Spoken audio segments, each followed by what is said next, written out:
Were you a lot of writers have this narrative of when they were kids, they were, oh, I've always written, always wanted to be a writer. Is that? No, I wrote a little when I was a kid, but in that way I was talking about, like, real imitative, sort of like, I always say, you know, in like elementary school they have those like white bear book things. They have to like write a little story and illustrate it. Some other people do those in your schools. Yes, people are nodding. In the second grade, I got an award for mine, for writing the best pirate story set in outer space. And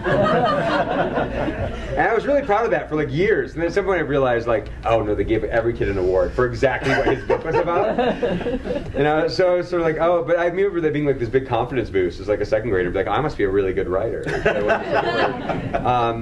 But I wrote a little bit. So I think I was just a reader. I was always a reader. And in middle school, I was like making like pastiches of like the fantasy novels I liked, and it was just like elves and like sexy priestesses going on adventures together. That was fun. But I didn't write at all in high school. I mean, I read a lot, but I didn't write at all. I was totally out of it. I liked English classes, but I wasn't in any way doing it. And I didn't start again until like 19, 20, 21 when I found like Johnson, Hempel, and Carver, and Vonnegut, and that sort of urge came back. I was Chuck Palahniuk. I was reading people, Colson Whitehead's first novels that just like knocked me out, and I was like, oh, well, if there can be books like this, then I want to make books, you know. And immediately from there, like really seriously about it. I mean, not. It seemed really serious at the time. Like now I go back and I'd be like, you're not working as hard as you think you are. But I felt really serious about it. That was like my identity, like immediately. I was like, oh, I'm going to be a writer now. Which I, expressed by waiting tables for 10 years, right? Oh, but yeah, wow. But it was always in my head. I was always working, I was always reading, I was always writing. But it was, so not, I don't know. It wasn't like a thing I was really encouraged to be. I think the reading is oh yeah, that's what it was. Key. Yeah, absolutely. Because I was a reader. Yeah. And I couldn't stand my English classes.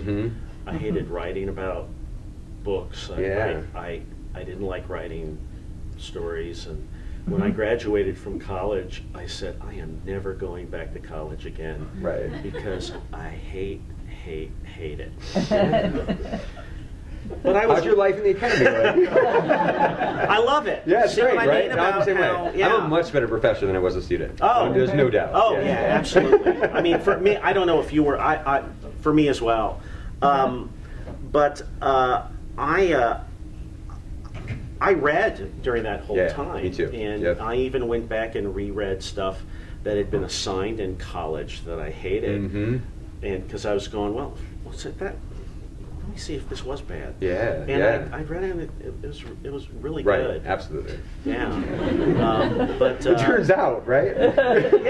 yeah. And so the other thing that I always worried about in becoming a writer is for me it always seemed like hubris. So I never admitted to myself, okay, I am going to be a writer now. And people will read what I have to say. I never could choke those words out. Yeah. I'm very good at being hubris. 5 or 6 years. Well, I can say I'm a writer now, so can you. So I'm fine with it now. But back then it was. I think in some ways I clung to the idea of being a writer when I was like I dropped out of college a couple of times. I finished my undergrad at 26 on my third college, and I was out of college and I was waiting tables and I didn't want to be that. And so the thinking of myself as a writer was like an identity I felt better at, even if no one else would have acknowledged it. It was in my head. I'm a person who's doing this thing until I can do this, until other people know I'm doing this thing. So I maybe clung to that label in a way to like not face that I was like a waiter, Well, but a teacher once told me that the only writers you hear about are the ones who stick with it, and you never know sticking with it whether you're going to be one of the ones that you hear about or not. But a lot of people who strive to write and publish, understandably go, I can't do this anymore. I've got even after a little success, I mean, it's amazing how people like 2 books and out. I mean, it's hard, it's hard to do again. It's hard to, Yeah. So it's good you did that. Yeah. Tell me about. This is kind of an open-ended question. Sure.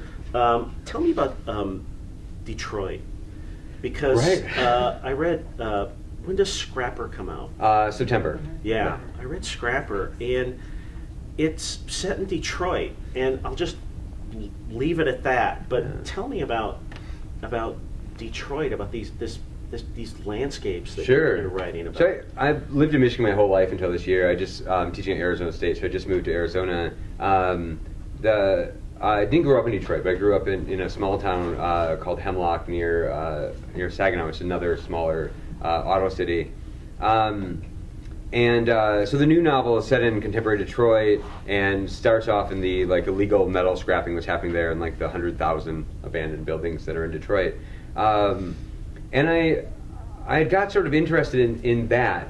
I saw a very short, 2.5 minute documentary clip on the New York Times just as I was finishing the novel before, and it was just really interesting. And I thought there's something there that I want to go back and write about. And I sort of held on to it, and I started working on this book, and it was good. I think I've lived in Michigan my whole life, but I for a long time didn't necessarily think of myself as a Michigan writer. And most of my stuff is pretty non-realist and isn't necessarily set in a specific place.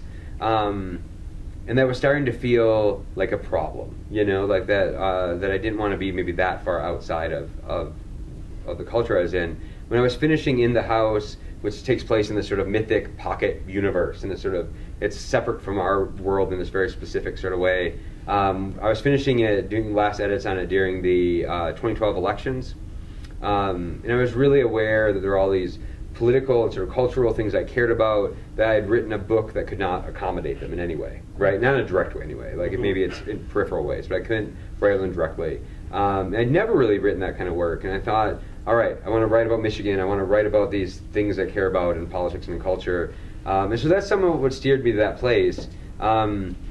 Detroit's a really interesting city. I think it's a beautiful place. There's a lot of really great things in Detroit. I think it's also a really difficult place. Detroit at one time had 2 million sort of residents, now has 800,000, which is where no other city has had that kind of population. No other city in America has ever gone over 1 million residents and came back under. So it's the only city that's ever done that. And there are lots of parts of the city that are very strange now, I think, and were interesting to write about. When I was there doing research, I was going around with a photographer I had met, and we were going some of the places where the scrapping had been the worst. And we were in an elementary school that had been closed, had been totally destroyed, and it was closed because it was in a neighborhood that no longer had any houses. It was surrounded by a prairie.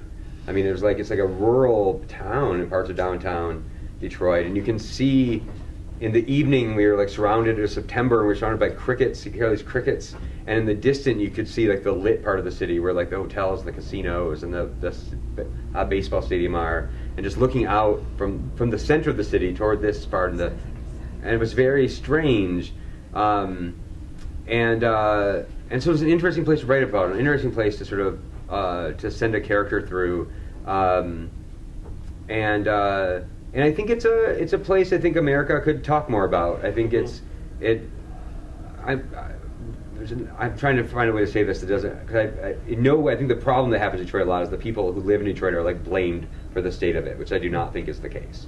I think the auto industry's moved across the out of the city directly into Oakland County and took all their money out of the city, but kept the pollution in the factories there. Terrible white flight from the city in the 60s after the riots there. I think the people who live in Detroit are mostly trying to make it better and trying to make it good, and they have kind of it's a tough job, and there's a lot of things sort of stacked against it. One of the conceits of the book is that it's sort of a mythic version of Detroit too. It's got this kind of mythic treatment.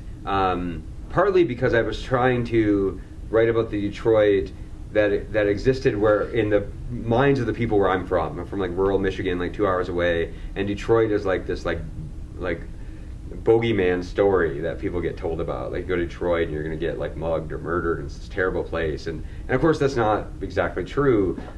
Which is not to say they don't have crime in that, but it's not what I was sort of taught. And so in some ways I was trying to depict that version is sort of there's so that blend is difficult. Yeah, well, it's a humane book. Oh, good. I'm glad. You're one of like 6 people who've read it so far, so like I'm good. But no, it is. But it's interesting. I heard somebody over here say it sounds like sci-fi. Yeah. It's you're describing a wasteland, and it's almost post-apocalyptic. And well, so one of the ways I think I tried to do that is there's a small part at the very end of the book that takes place in outside of Pripyat, where Chernobyl was, and the picture, some of the pictures of the abandoned and ruined, scrapped buildings in Detroit look very similar to sort of the pictures of the abandoned buildings there. And I think one of the things I thought about a lot, and again, this isn't a reflection on the people who live in Detroit, but on maybe how America as a whole has treated the city, is I think you can read the disaster at Chernobyl as a critique of sort of the Soviet system of governments and of economic system. And I think the failure of Detroit and the failure of the auto industry and what we allowed to happen to Detroit, I think indicts ours. And so there's meant to be some confluence there, and some there's a great book called Voices of Chernobyl. It's this oral history of the Chernobyl disaster that Keith Gesson translated, and it was a major source in the book, both in thinking about the Chernobyl part of the book, but also purposely setting up sort of a blend in those Detroit things and a similar sort of disaster from which people had fled, or been forced to flee. And so so some of that is purposeful. Yeah. There is that sci-fi aspect that you mentioned. Yeah, it does exist a little bit. It's those parts of the city are strange, and of course they nestle right next to places that are vibrant and people are doing great things in and doing really exciting work. I mean, it's a complex place, and I don't know. I hope I did well by it, despite writing about maybe the difficult part of it as opposed to the positive part of it. No, it comes through. It's good. It's humane. It's scary. It's all the good stuff. Yeah. Good. To do. Yeah. And plus, I saw online the cover. Oh yeah. The cover looks really nice. Oh, thank you. We have time for questions from any of you. So if you'd like to ask Matt or me any questions about the writing, yeah. Not for you, Daniel. Hey, Dave. Fine. So I'm actually from Ohio, and did some organizing work for a couple years in Youngstown. Oh, nice. East side of Cleveland. And so, kind of what you're describing is kind of it's something that I want to do. Kind of write about political issues, put it in a literary way. Right. Is there anything that you try to keep in mind when tackling these sorts of topics? How to get across your message without it being preachy or too obvious? Anything? I think, I'll say a couple things. One is that I think, it's a novel, and so you're rooting character, right? I mean, that's like the first thing, like character first. And there's stuff that got pushed out of the book because it couldn't come from the character. It couldn't filter through the character. The character couldn't see it. And so there's things that maybe were in there that got pushed out. There were other tactics in the book to get other stuff in. As Daniel knows, these interludes that take place other places, which was a way of trying to push some other stuff back in and to widen the book. I also think that I wanted to, as I wrote more and more, I wanted to maybe not be afraid of being polemic if I wanted to be, or being essayistic if I wanted to be. Why not, right? I think I was sort of brought up in my creative writing education that if you wanted to write about politics, you should go write an essay. That like fiction wasn't the place for that, which is obviously dumb because there's a lot of really great political fiction. And it also is maybe why we have really interesting essayists doing interesting, important political work and maybe not as many novelists. I mean, I think we don't want novelists to abdicate that part of our responsibility, right?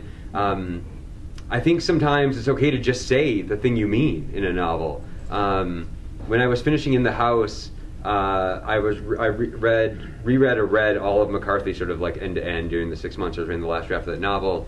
And one of the things that really struck me was how often he just like said what he meant. And I was like, oh, well, maybe you don't have to leave everything up. It's okay sometimes to be like, if you've earned it, this is what I mean. And so I think sometimes I just wanted to be more direct. I didn't want to dance around what I was saying. This is what I mean. This is what I wrote this book, I think it's I don't know how you feel. I worry in some ways that maybe it would be too much, but I feel like it's an angry book in some ways. I think I'm angry about the things that I'm writing about. I'm angry that things are this way. A lot of the book is about sort of cycles of fear and violence, and like I'm sort of furious that things are the way they are. I didn't want to hide that. I wanted to be angry, you know. I don't know. We'll see how it comes off, you know. But I think there was an attempt to not use the trappings of fiction as an escape hatch from having to do the hard work of saying what I meant and being sort of bold in the things I was critiquing if I could be. I mean, we'll see even more readers get their hands on it if that succeeded, but it was the hope at least. Well, when you do it in the novel, it's revelatory. It's not expository. Good. It's, good. It's character. Yeah. Ranting. Right. Absolutely. Yeah. So yeah. I'd like to follow up on that. Sure. You, having what you said, you still seem like the other part of you is wanting to figure out how to pull it off as sublime. Oh, of course. Yeah. So is this emotional stuff that you're trying to work through? Do you see that the other side of that, the sublime, is where you're headed, or would like to know how to get there? I think it's both, right? I mean, like, life is both like difficult and hard and terrible and beautiful and transcendent, right? And an honest book should have both. Like a real book would have both. It wouldn't be just like the world is ugly or the world is beautiful. It'd be both. So I don't know. There's moments, hopefully, of both, you know. And the tricky moments or the best moments are maybe when those things can ride alongside each other in a complex way, you know, a way that feels true. And I don't know that I'm always doing that or I'm getting there, but I aim for those things, right? And I think for me, I know that I'm often writing about things that are difficult to read about and difficult to ask the reader to go through emotionally, difficult characters to ask them to empathize with. And one of the ways I hope to bring the reader through is by making something that's beautiful, a beautiful vehicle for that expression, right? A writer, a friend of mine, Kyle Miner, writes often about sort of grief and loss and violence, these difficult things. And one of the ways he balances that is with a lot of playfulness at the level of language or at the level of form. So even though the subject of the story is not playful, that he's doing interesting things. You know, there's sort of like this, like almost you can't just ask people to only have to do this hard thing, you know. And it's sort of, and can you do both? Can you be gorgeous enough or playful enough at the level of language to keep a reader in their seat while they ask them to do this difficult emotional or intellectual or moral work? That seems like a puzzle worth solving, and that I think I'm working on. Good, thank you. Good, thank you. Yeah, that's tension. That's there's crazy tension between those two things. And I think that keeps a reader going. Absolutely. Is at whatever level they understand or don't understand, the tension is working. Yeah. That tension is what keeps them moving through. I mean, that's McCarthy, right? You wouldn't read any McCarthy. You couldn't read Blood Meridian if the language wasn't like the best language. That the subject of that book would be unreadable. With a person with no ear. A wood-eared person reading that book would be the worst possible thing. I mean, it'd be unbearable. It's barely bearable now. I mean, it's hard. It is. It is. Yeah. Any other? Yeah. This is for both of you. I don't believe in miracles, or at least I tell myself that. But I do think that, like any creative person, has to believe in magic to some degree. And since we're here for your expertise, I'm kind of curious if any of you have secret moves or superstitious beliefs or even logical practices involving process, either generative or revision based, that you know are complete lunacy but faithfully practice regardless. Well, I'll go first because the answer will be really short. No.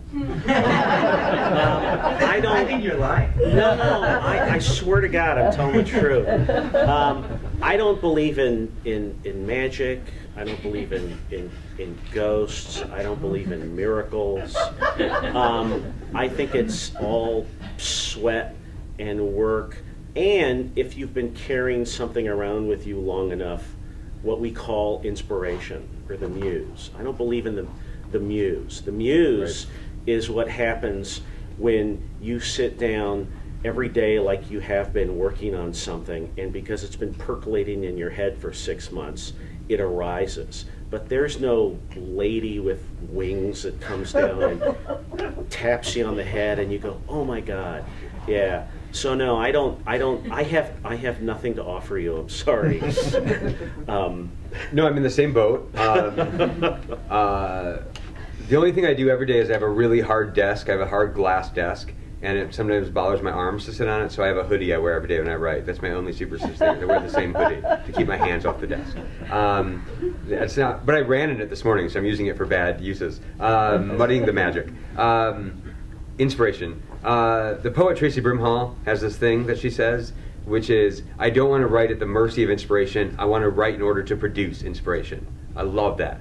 You create your own inspiration by doing the work well. You create your own inspiration by being at the desk. The thing you write inspires the next thing you write. That seems exciting to me. That's so much better than waiting around for a terribly shoddy muse to show up, right? You can make your own. That seems great to me. I mean, I think I believe in being at the desk for it to happen. You know, I believe in writing through the bad writing to get to the good stuff. And I'm full of bad writing. It's amazing how much of it's in there. But you get it out, and then it's out of the way. And then there's a good thing behind it.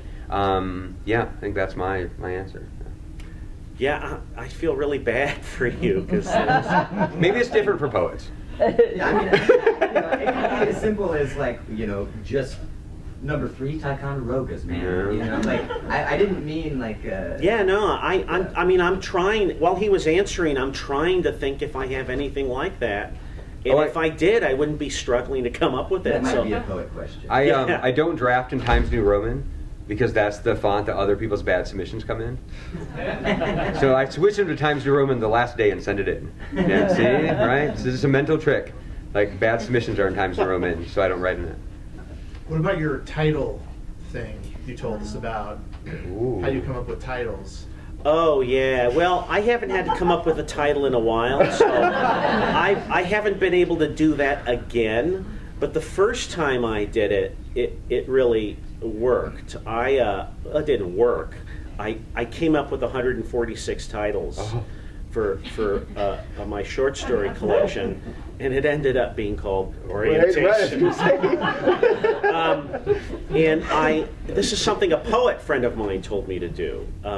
You sit in the dark with your sunglasses on in front of the computer screen, and you just think about your book, and you just free write and do titles and titles. I'll admit I didn't do all 146 in one sitting. It took about 3 sittings.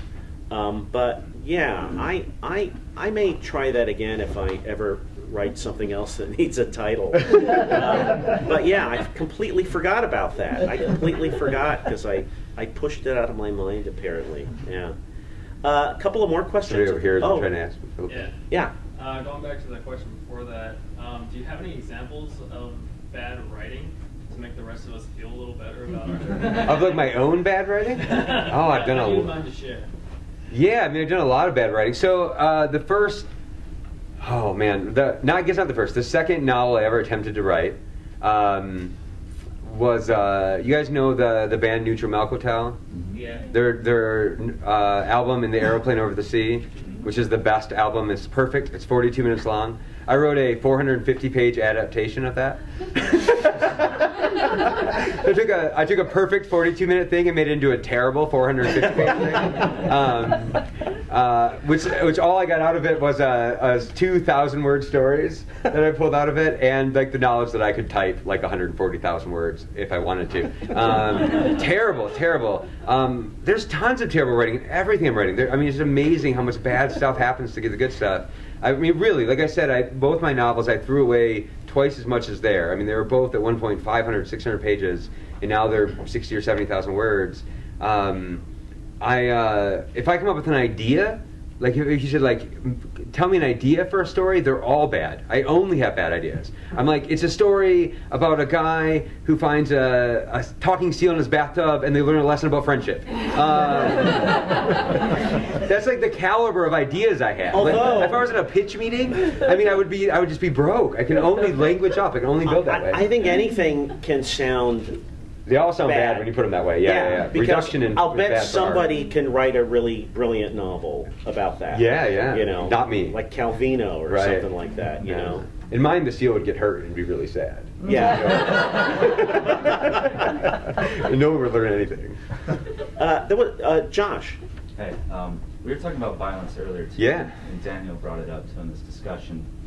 And Kim Barnes has brought up this idea with me before too, as well as redemption through violence. Because for me, fiction doesn't seem to work the way it should without violence. So how do you approach that within your own writing?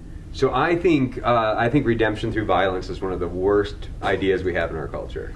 I think it's a harmful, terrible idea that's in all of our stories. I mean, it's in some ways it's like it's in a lot of religion.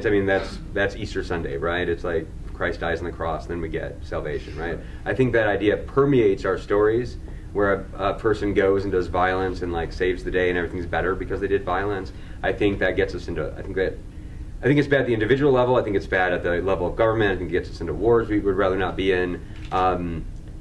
I think in some ways, Scrapper, I think there's parts where I'm specifically maybe trying to like push against that idea. It's tricky.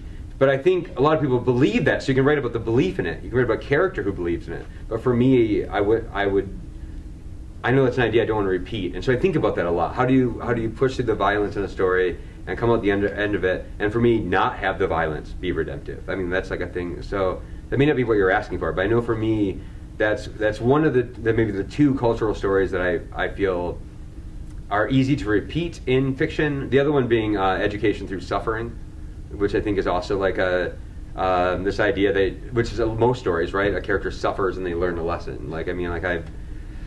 Oh man, I would rather, it's like, it's good for people to be poor because it makes them stronger. It's good for people to have terrible things happen because they get to come out of it stronger people. Right, yeah. Right. I mean, it's probably not realistic, but I'd rather live in a world where like good things could happen to people and they could like have the room to grow instead of be forced to grow by bad things, right? And a lot of our stories are about those things. I don't know if that answered your question, but I know those are things I'm thinking about in those. You kind of on this train of thought where it has to be justifiable, I guess is what you. The violence is justifiable? Yeah. To the character, it has to be justifiable. Okay. Yeah, I don't, I mean, I would say, like, in my own life, I think I'm a reasonably, like, pacifist person. I don't know that, I mean, I certainly have, my own violent urges, and I've done things I wish I had in the past, and I played football, and I was a wrestler, and I worked at a boxing gym, and, also, like, I don't know. Like, I would rather there just not be violence ever. I don't know if, in my own personal political beliefs, it's very hard for me to justify. But I understand it's often more complicated than that in the world too, and that and the urges are more complicated. But in a story, the character has to believe it's justified, and in a story of mine, they usually will. But then I somehow am expecting the morality to sort of be more complicated than just the reader's morality comes in, my morality comes in. It's not just the character's morality. And those things can all be operating at different levels. And that complexity I find very useful in a story. If that makes sense? Like the difference between where you want the reader to be and where you want the character to be. There's a really useful gap there. And trying to create that gap is something I work really hard at. Thanks, Josh. 1 minute, one question? She's been trying to ask for a while. Yeah. Going back to the one before that, since you already asked if you had any bad works, do you guys have any favorite stories that you've written? Like, above all, it's your top favorite story. I only have about 9 of them, so you know what? That's like the answer I used to give is that's like asking a mom who her favorite child is. Your mom knows who her favorite. Yeah, she does. Yeah, it was me. When I think of a favorite, I think of process, and I remember what I was doing and how it was going on when I was writing it, and so I would probably think for me that would be Shakers, because of my memory of how I was putting it together and where I was. I was in a really nice place. So yeah. Yeah, I don't know if I have a direct answer to that. I feel like in some ways the reason to write another book is because the last one you didn't get it all right. Mm-hmm. Like if I could just get it all right once, I would just stop and like do something else. I mean, I wouldn't, but I would just then fail the rest of my life. And so there's a weird way in which you're always pushing off the last thing, and so the new thing is like, this time I'm going to get it all right, and then of course you don't get it all right, and you have to write another one.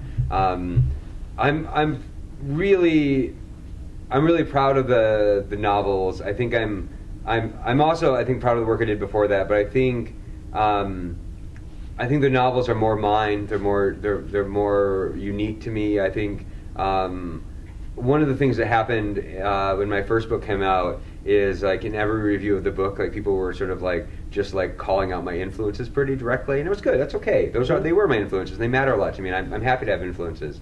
But it convinced me that I wanted to give up some of my moves I'd learned from those people, you know? Like, if you're talking about Brian Evanson, it's like, well, how would Brian Evanson get out of this scene? And then, like, well, don't do that. Put down the Brian Evanson hammer and, like, build your own hammer, you know? And I think more and more of that as I went on, I hope, you know? Probably I just have new influences that I'm stealing from, and, like, I'll have to disavow them in 5 years, you know? So I think always the new thing is the thing I'm most excited about, the thing I hope most fully expresses. I hope that stays true. I think it's a scary thing to think 10 books in that you might be like, that's 6th book. That's the one. And I haven't been able to get back there. That terrifies me. But, you know, and maybe it's already true. Maybe it's already like the second story of my first book is the best thing I'll ever write or something, you know? But yeah, I think if I didn't believe the thing I was working on was better, I wouldn't be working on it. You know, if that makes sense? Yeah. It does make sense. Thanks a lot. Oh, thank you guys. Great question. Thank you.